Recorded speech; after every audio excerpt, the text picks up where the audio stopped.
शेतकरी मित्रांनो, स्वागत आहे पुन्हा एकदा एका नवीन व्हिडिओमध्ये व नवीन अपडेटमध्ये. धाराशिव जिल्ह्यातील खरीप हंगाम 2025 व 2020च्या पीक विम्याबाबत आपण या अगोदर अपडेट घेतली होती की शेतकरी नेते अनिलजी जगताप यांनी शब्द दिलेला होता की 4 मे पर्यंत जर शेतकऱ्यांना पीक विम्याचं वाटप नाही करण्यात आलं तर 5 मे दिवशी आम्ही धरणे आंदोलन करू, असंच त्यांनी स्पष्ट केलेलं होतं. आणि अखेर आज त्यांचं धरणे आंदोलन जिल्हाधिकारी कार्यालयाच्या समोर झालेलं आहे शेतकरी मित्रांनो. आणि त्या धरणे आंदोलनामध्ये एक दिवसीय धरणे आंदोलन त्यांनी पूर्ण केलेलं आहे. आणि ह्या धरणे आंदोलनामध्ये स्पष्ट केले माननीय अनिलजी जगताप यांनी की आता पुढची तारीख त्यांनी दिलेली आहे. आता एक दिवसाचं उपोषण आंदोलन आम्ही आज केलेलं आहे, परंतु 13 तारखेपर्यंत म्हणजे 13 मे पर्यंत धाराशिव जिल्ह्यातील खरीप हंगाम 2020चे 226 कोटी व धाराशिव जिल्ह्यातील खरीप हंगाम 2025चे 600 कोटीची रक्कम मिळणं अपेक्षित आहे.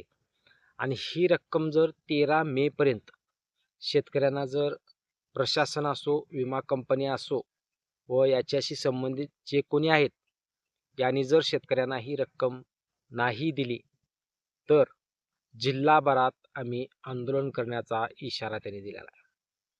शेतकरी मित्रांनो, धाराशिव जिल्ह्यातील खरीप हंगाम 2025च्या पीक विम्याचं प्रकरण लवकर मिटेल असं सध्या तरी वाटत नाही. कारण आता अनिलजी जगताप यांनी 13 तारखेची डेडलाईन दिली आहे, म्हणजे 13 तारखेपर्यंत कुठल्याही गोष्टी होतील असं वाटत नाहीये. परंतु प्रशासनाकडून जरी हालचाली झाल्या तर त्याच्या अगोदर ही चांगली बातमी येऊ शकते. परंतु त्यांनी आज जो निर्णय घेतलेला आहे, जिल्ह्यातील शेतकऱ्यांना सोबत घेऊन धरणे आंदोलनाचा जो प्रकार केलेला आहे तो एक दिवसीय होता, परंतु आता त्यांनी प्रत्येक जिल्ह्याच्या तालुक्यामध्ये आंदोलन करण्याचा निर्णय घेतलेला आहे. तो कधी?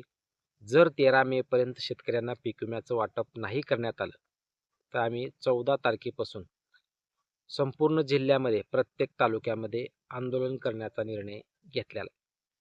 त्यामुळं धाराशिव जिल्ह्यातील पीक विम्याचा प्रश्न 4 मे पर्यंत मिटेल अशी अपेक्षा होती, परंतु अजून कुठलीही याबाबत घटना घडलेली नाही. आणि माझ्या मते जर सांगायचं झालं शेतकरी मित्रांनो, धाराशिव असो, लातूर असो, बीड असो, या 2-3 जिल्ह्याचा प्रश्न हा एकदाच मिटू शकतो. कारण ज्यावेळेस कृषी सचिव जे राज्याचे कृषी सचिव आहेत ते बैठक घेतील, त्या बैठकीनंतरच हा निर्णय होऊ शकतो. तोपर्यंत कुठल्याही गोष्टी सध्या तरी घडतील असं अपेक्षित नाही. लोकप्रतिनिधीच्या माध्यमातून प्रयत्न केला जात आहे. स्वतः लोकप्रतिनिधींनीही पत्रकारांशी बोलताना स्पष्ट केले की आम्ही प्रयत्न करत आहोत. परंतु आता पुढची बैठक कधी होते, या बैठकीमध्ये निर्णय काय होतो, विमा कंपनीचं पुढचं डिसिजन काय आहे, तर विमा कंपनीनं पुढचं डिसिजन काय नाही घेतलं तर विषय जागेवर मिटेल का? पीक कापणी प्रयोगावर घेतलेला जो आक्षेप आहे, ज्या मंडळामध्ये आक्षेप आहे ती मंडळं थांबून बाकीच्या शेतकऱ्यांना ज्या मंडळात आक्षेप नाही त्या शेतकऱ्यांचं पीक विमा वाटप होईल का? याबाबत सर्व गोष्टी होणं अपेक्षित आहे. पाहूयात. पश्चिम बंगालच्या निवडणुकामध्ये गुंतलेले कृषी सचिव आता निवडणुका झाल्यात, निकाल लागल्यात, ते राज्यात येतील. आता त्याच्यानंतर बैठक होईल, त्याच्यानंतर सर्व गोष्टी स्पष्ट होतील.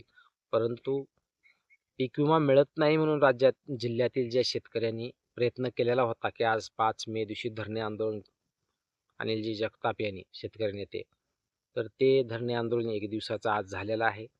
मग त्याच्यानंतर 13 मे पर्यंत विमा कंपनी असो, प्रशासन असो, त्यांना त्यांनी डेडलाईन दिलेली आहे की 13 तारखेपर्यंत शेतकऱ्यांना पीक विम्याचं वाटप करा.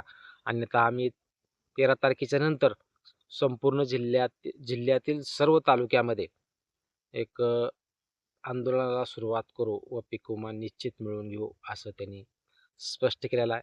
आता पाहणं गरजेचं आहे की प्रशासन असो, विमा कंपनी असो, 13 मे पर्यंत कुठला निर्णय घेते व एक चांगला निर्णय आला तर लवकरात लवकर धाराशिव जिल्ह्यातील शेतकऱ्यांना पीक विम्याच्या वाटपालाही सुरुवात होऊ शकते.